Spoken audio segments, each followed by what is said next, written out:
मकर राशि वाले बंधुओं, स्वागत है आप सभी का हृदय से अभिनंदन है। मकर राशि भिंड यूट्यूब चैनल में। तो मकर राशि वालों जरा ध्यान से सुनिए। 3 ऐसे काम जो यदि आप प्रतिदिन करना शुरू कर दें सुबह के समय, तो सुबह के समय किए गए ये 3 काम आपके पूरे दिन को बना देंगे।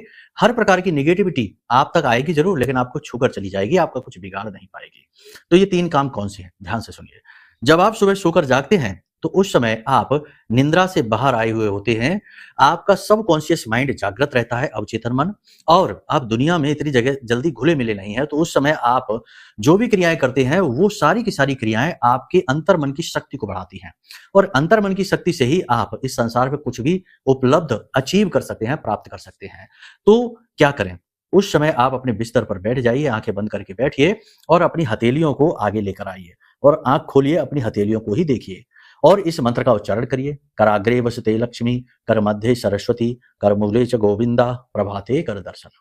कर के आगे के भाग में लक्ष्मी जी का वास है, कर के मध्य भाग में यानी हथेली के मध्य भाग में सरस्वती, और मूल भाग में यानी कि अंत भाग में नारायण हरि विष्णु का वास है।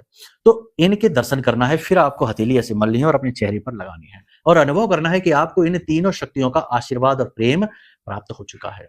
इसी के साथ साथ आपको अपनी नासिका को देखना है। जिस नाक से श्वास बाहर आ रही है उस पैर को जमीन पर रखना है, यानी दाहिनी नाक से श्वास बाहर आ रही है तो दाहिना पैर, बाईं नाक से श्वास बाहर आ रही है तो बायां पैर। इसी के साथ साथ आपको अपने स्नान किए जाने वाले जल में थोड़ी सी हल्दी अवश्य मिला देनी है, पिसी हुई हल्दी। इन 3 क्रियाओं को करिए। और इसी के साथ साथ सबसे महत्वपूर्ण बात है, 2 काम और बता देते हैं कि अपनी वाणी को जितना हो सके उतना शुद्ध रखिए, कोमल रखिए, अच्छा बोलिए, नेगेटिव ना बोलिए, ना नेगेटिव अपने लिए ना नेगेटिव किसी और के लिए। साथ ही साथ अपने गले पर इस स्थान पर और इस स्थान पर इत्र लगा लीजिए, गुलाब का थोड़ा थोड़ा इत्र लगाइए। पुराने जमाने में आपने देखा होगा कान पर और गले के इस भाग में लोग थोड़ा इत्र लगाया करते थे।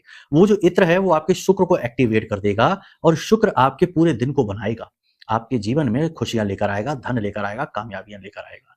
तो इन क्रियाओं को यदि आप करते हैं तो आपका दिन जरूर बनेगा ही बनेगा। बस भाव बहुत आवश्यक है। बिना भाव के यानी कुभाव करेंगे तो कुछ भी नहीं होगा। अब यदि लंबे समय से किसी विशेष परेशानी से पीड़ित चले आ रहे हैं, दुखी हैं, तो कुंडली विश्लेषण जरूर करा लीजिए, क्योंकि हो सकता है कि कुंडली में कोई ऐसा पाप ग्रह योग बैठा है जो आपको पनपने ही नहीं दे रहा है, दीमक की तरह आपकी सारी खुशियों को चाट रहा है। तो इस योग को मिटाना बहुत जरूरी है, और ये मिटेगा कब? जब आप कुंडली दिखाएंगे। अगर आपको अपनी जन्म पत्री पता नहीं है तो उसका भी समाधान है। बस वीडियो में जो नंबर है इन पर फोन कर लीजिए, ठीक है? बाकी सारी आपकी समस्याएं महामाई की कृपा और आशीर्वाद से हम दूर करने का प्रयास करेंगे। तो प्रेम से बोलिए जय माई की, जय मां बगलामुखी।